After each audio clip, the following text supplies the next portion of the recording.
All right, the Yankees get a much-needed win, snapping that 5-game slide 3-1 over the Braves. Let's bring in HQ MLB insider Jim Bowden. And Jim, what does this Yankee team need beyond what's currently on the roster?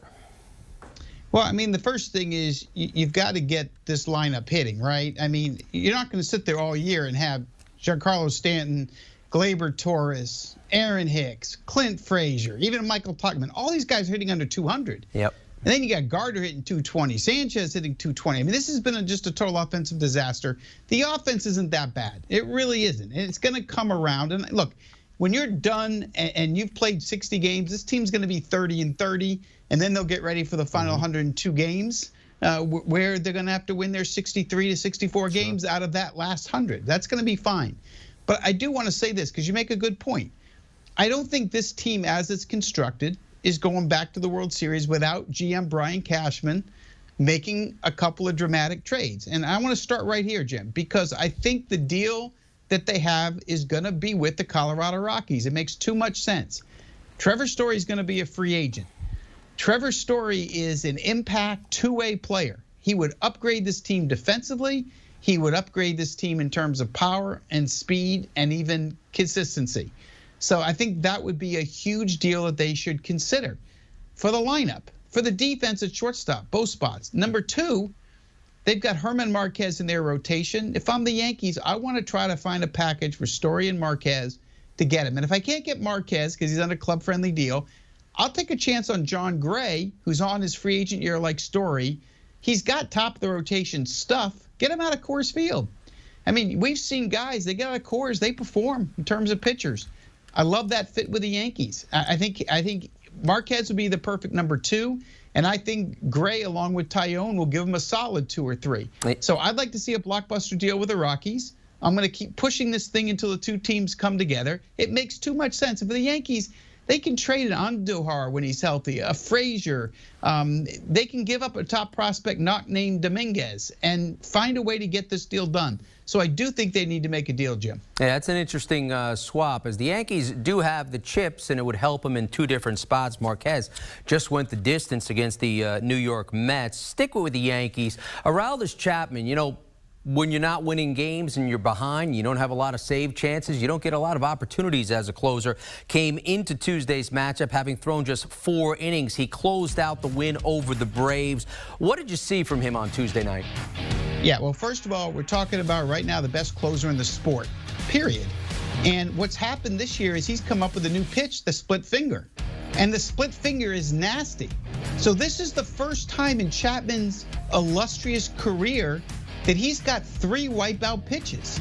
And when you add a splitter with that slider, now he's got the ball going in 2 different directions for both the lefties and the righties. This is the best version of Chapman I've seen, and we're talking about the best closer really in the sport for a period of time, but he's even at another level right now. You saw him tonight throwing 102. You saw how nasty that slider was, but it's the split finger that going the other direction has just been a huge pitch. Now, I hope he doesn't overthrow it, because historically we've seen guys with splitters and it's hurt their careers in terms of later on health. But in terms of what Chapman looks like right now, this is as good a version of Chapman as we've seen. And I think that's a game changer. And by the way, the bullpen getting to him, Aaron Boone's done a great job in developing Jonathan Loaiza. I mean, and Chad Green we knew would be a great setup guy. But this bullpen is one of the best in the sport. And now you've got, you know, last year Liam Hendricks, I could argue, was the best closer. So far this year in 2021, it is Aroldis Chapman. Yeah, that split finger to the, oh, by the way, fastball that's consistently in triple digits. Keeping the division, though, the Boston Red Sox, following Tuesday's win at 12-6, that's an American League best 12-6. They also had the best run differential in the American League. I asked Will Middlebrooks this as well. Is it sustainable? I don't know. My question is kind of like with the Yankees, and by the way, like the Blue Jays, and oh, by the way, like the Rays, like this whole division. Is your starting pitching sustainable? That's what has to be answered. Because the thing about the Red Sox, look, Alex Cora is back, and he brought with him that karma. You know, he's well loved, he's respected, he gets the best out of players. And the Red Sox offense legit. JD Martinez gets the video in between at bats that he didn't get last year. He's got 6 homers and 20 ribbies, right? Alex Verdugo's hit 3 homers so far with 13 RBIs. Xander Bogaerts is now the face of the Red Sox, make no doubt about it. And Rafael Devers has 5 homers and 15 RBIs, so they're going to hit. The question for me becomes, is the starting pitching sustainable? Now, Eovaldi and Erod look great. Both of them are pitching really well. This is a great version of Eovaldi. And Eduardo Rodriguez, I thought, came in his own last year. Both of them have ERAs under 3.25. I think they're sustainable if they can stay healthy, which for Eovaldi has been a career question mark.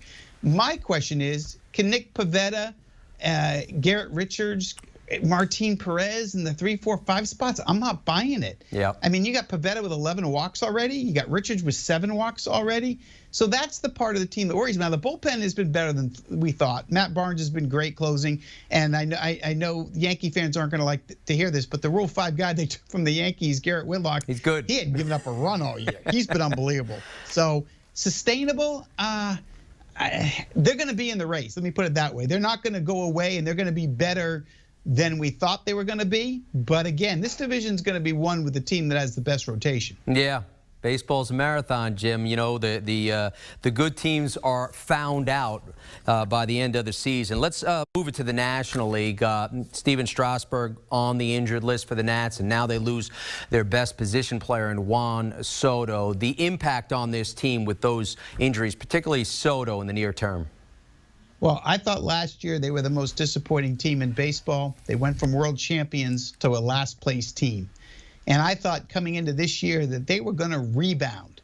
I thought they were going to be a team to watch. I thought they could get in as a wild card team. But to start the year and lose one of your best pitchers in Strasburg, and it's a concern. Anytime you want to talk about a shoulder, it's a concern. He's had a career of injuries. But you can't lose Juan Soto. I hate hearing a left shoulder strain. Sure. Now, apparently there's no tear in the labrum. There's no tear in the rotator cuff. So they're doing the right thing to be careful and get it strengthened. But it's a scare because without Soto, this team's got no chance because he's a superstar. He's a cross between Ted Williams and Frank Robinson. That's how good this kid is. And they brought in Josh Bell's off to a slow start. But again, without Soto and Strasburg, this team's not going to. Want a sports network that delivers everything that matters about the game? The highlights, the picks, the instant analysis. No yelling, no fake debates, no politics. Hit the subscribe button and never miss a moment.